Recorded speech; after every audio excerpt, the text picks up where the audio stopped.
I'm so excited. I'm so excited to be on the call or on the Zoom. I'm really excited to be partnering up with Cluster to kind of debunk feeding myths that we have, that we're all like, breastfeeding is weird or funny or whatever, however we're feeling about it. So I'm definitely excited to talk with you, the expert on feeding decisions. So just a little bit about myself. I'm Brittney Fusilier, lifestyle blogger here in Baton Rouge, and married.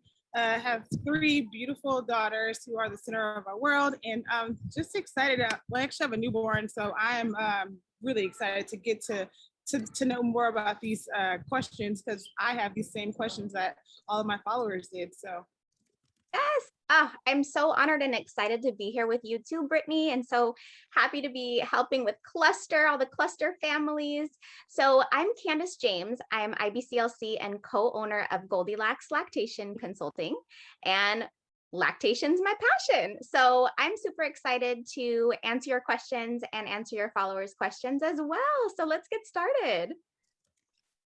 So perfect. So first question is, and this is one that I got this question so many times, how can you increase milk production? Because like with pumping and nursing and having that balance, how can you increase the milk production? Absolutely. Number one question, number one concern is always, am I making enough milk? Right? The number one way to increase milk production is supply and demand. A lot of baby to the breast. If baby doesn't want to go to the breast or is not going to the breast, it's pumping. Nothing is going to be better than that supply and demand. Also, the understanding that milk production is very holistic. It goes beyond the breast, right? So making sure that you're taking care of your body, you're eating like you're supposed to be eating, all the things we know, right? Very balanced, your protein, your carbs, your healthy fats. Those are all very, very important. Hydration is huge. Drinking enough water, coconut water, anything with natural electrolytes. So you don't have to go over the top with anything, but you do want to make sure you're taking care of yourself.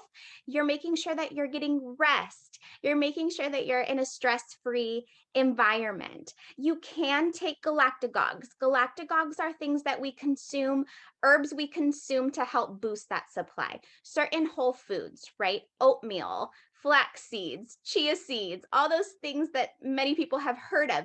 Those do increase your milk supply temporarily, but that milk has to be drained, right? If you're eating all the things and you're not having baby drain it out or pump drain it out, your body's going to say, oh, I guess she didn't need it. We're going to kick this milk supply in reverse, right? So supply and demand is where it's at. A lot of feeding babe, a lot of pumping. Skin to skin, super crucial. But at the end of the day, the number one way is just activating that supply and demand. I do want to add that when you start pumping, a lot of times people think when nothing comes out, it's horrible, right? They're like, oh, I must not be able to make milk. When you start increasing the demand, it takes time. It takes commitment and patience. So you might be pumping both breasts same time 20 minutes and nothing is coming out. That's very, very normal. You just want to keep with that consistency, keep pumping on or around the same time every day. You'll gradually start to see an increase and your milk supply will gradually rise. Wow, that was all really, really helpful, especially the part about pumping, because I know a lot of people probably get really discouraged when they're pumping and nothing's coming out. So absolutely, it could be so discouraging, and it's also discouraging to see those big full bottles on social media, and that's actually so rare.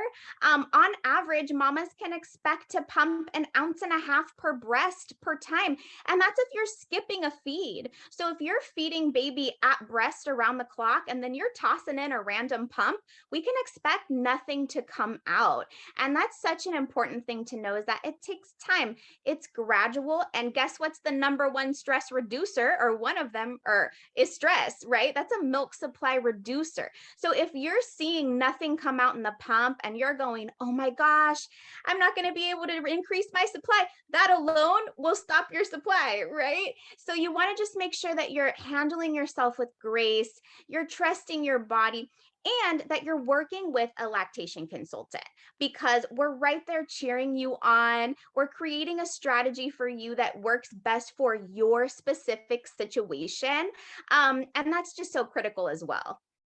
Wow, you nailed it. Like, I couldn't have answered that question better. So Awesome. Thank you. awesome. Okay, so the next question. So I guess one of the things, you know, when you're leaving, how do you go on a trip, like you're leaving baby, to protect your milk supply? Absolutely. Huge concern. And take your trip, girlfriend. Like, parents need to be able to feel like they can have moments to themselves. And just because you're lactating and breastfeeding does not mean that you cannot leave your baby with someone that you love and trust. Okay. So there's two components. One is the baby, how they're being fed.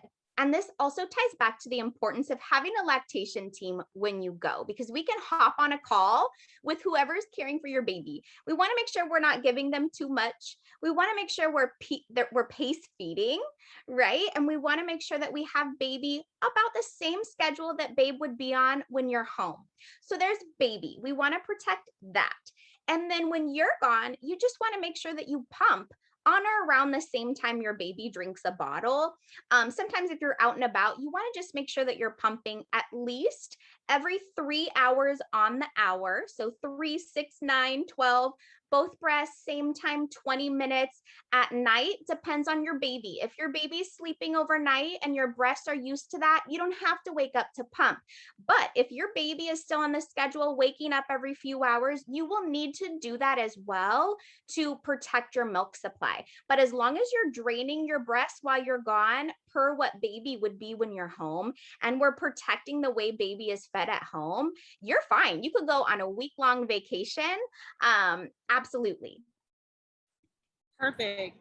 We actually have a trip planned next month, and I was like, I actually asked some of my followers, I was like, should I bring the baby? Should I leave them? Should I just travel with the kids? So I think the consensus was to just bring everyone, because I love family trips, but it's good to know that if I ever wanted to take a trip, that I can definitely protect my milk supply with pumping. So perfect. You can. And this all comes back to also your stress level, right? If it's going to stress you out to be far from babe, to be concerned about what's going on, that can affect your milk supply. If it's going to bring you joy to have your babies there with you, and I know how that is, I would always start to plan a vacay.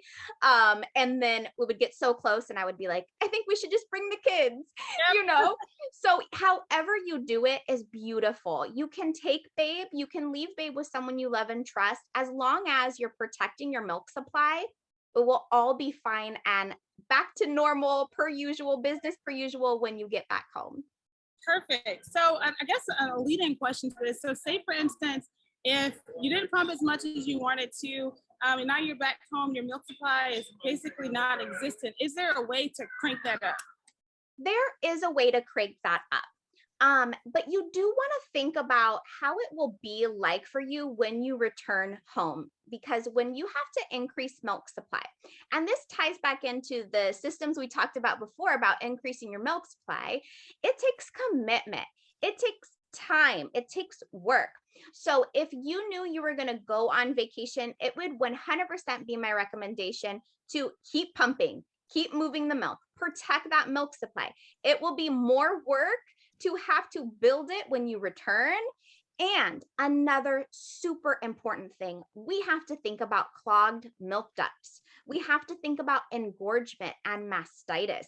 Your breasts love consistency. And not only do they love it, if they don't get it, you could be in for it, right? Your breasts are used to producing a certain amount within 24 hours.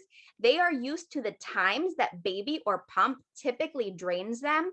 And if we skip even one of those sometimes can put you at risk for clogged milk ducts, mastitis, and that's a whole realm of things that we would have to activate to move those out, which are also work. So at the end of the day, if you want to continue breastfeeding, the best thing to do is go ahead, keep moving the milk, keep pumping when you're gone. That's going to save you a lot of trouble and more work ultimately. Perfect. That's some great advice there. So I guess my next question would be, okay, so we're all moms here, and maybe we're not all drinkers, but for me, I need a glass of wine every now and then. So, like, I guess, how does one glass of wine or alcoholic beverages correlate to when you should not drink and pump or nurse? Yeah, such a common question. Okay, our breasts are great filters. They have a wonderful filtration system. When you drink alcohol, it does come through in the breast milk. You can think about your breast milk as your blood, right? So when you drink alcohol and you have a blood alcohol content, you will have alcohol in your breast milk. Mind you, it's a smaller level. It's not live, right? If you have a certain blood alcohol content, it is not that high in your breast milk. If you do drink alcohol, know that it takes about 30 to 60 minutes for that alcohol to be the highest in your bloodstream, which is the highest in your milk. Each drink should be pretty much non-existent or making its way out within 2 to 3 hours. So if you want to be super safe, you will want to have a drink right when you're done feeding baby, towards the end of the feeding baby. And by the time they're ready to eat again, which is maybe in a couple of hours, your alcohol rate will be very, very low in your breast milk. You want to, of course, make sure you're able to care for baby. The more drinks you have, the higher content it will be in your milk and the longer it will take to get out of your milk. It's live. It is in your milk at the same amount that it's in your body, but at a lower amount, if that makes sense. There is kind of a rumor out there about pumping and dumping. You know, it's not like you drink alcohol and you pump your next feed and dump it out and it's gone. It's going to be live. So as alcohol gradually reduces out of your system, it will gradually reduce out of the milk. The CDC says that you can have one drink a day and that's not harmful for your child.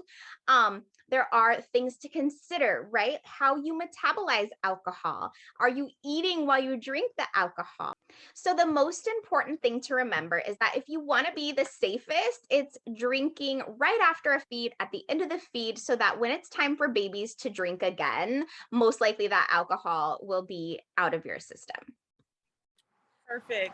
Well, that is great to know. I know I've also heard that, like, so you said right when you're done, but some people say like even while you're doing it, because Yes. it doesn't get, yeah, it's weird, but I understand how that works. So Yeah, and at the end of the day, there have been many research studies done about the actual amount in breast milk. And, you know, a lot of the consensus is that you would have to be, you know, fairly intoxicated for it to be at a level that it's going to, you know, affect the baby. You know, finding balance and all the things. And there are a lot of quotes out there that are like, if you can care for the baby, if you can, you know, carry and love and, you know, with the baby, then it's at such a low level in your breast milk. So as with anything, you want to find the balance.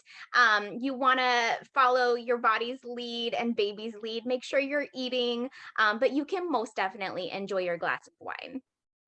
perfect. That's so good to know. Well, awesome. Amazing. Okay. So I think to wrap it up, the last question, which is actually the question that's really big for me, is how most babies don't nurse on both sides, especially mine literally will nurse on one side. She was a really, really great pull, has a really great pull. So she does one side each feeding. So how do we keep the breast milk supply, I guess, balanced?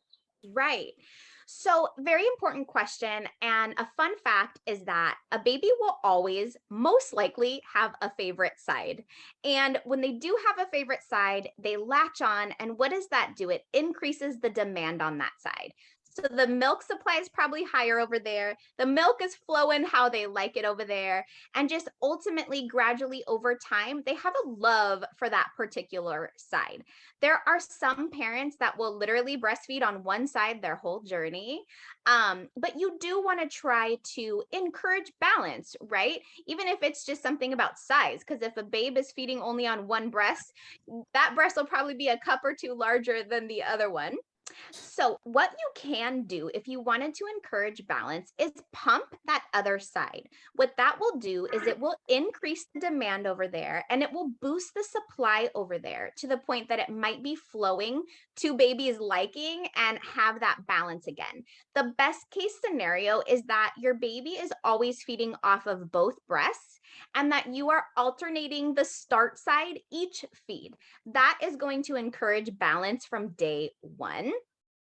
But again, situations are so individual, and that's why it's very important to have a lactation team so that we can take a look and see what's happening. Maybe it's something about positioning. Sometimes babies are going through something physically that actually has them prefer one side, that maybe some infant chiro or something will help with that alignment. Sometimes there's something called torticollis, which as a baby prefers to turn their head to one side and not the other. So sometimes latching on one side is what's most comfortable for them. So it could be a variety of factors, going on. At the end of the day, if your milk supply is adjusting, baby's gaining weight, pediatrician's happy, you can rock out and ride off into the sunset feeding on one side. But we do want to encourage that balance. And that would be my first step recommendation is pump that other side regularly, boost the supply over there, try to start baby on that side, because whatever side baby starts on, they're going to latch on a little more strongly. They're going to try to drain that out, and that will increase the supply over there too. So a few different strategies, but nothing to stress on. Well, perfect. That's really, really helpful because that's definitely something that I was super stressed out about at the beginning, especially. Now I'm kind of just working through it, mom life. But Yeah.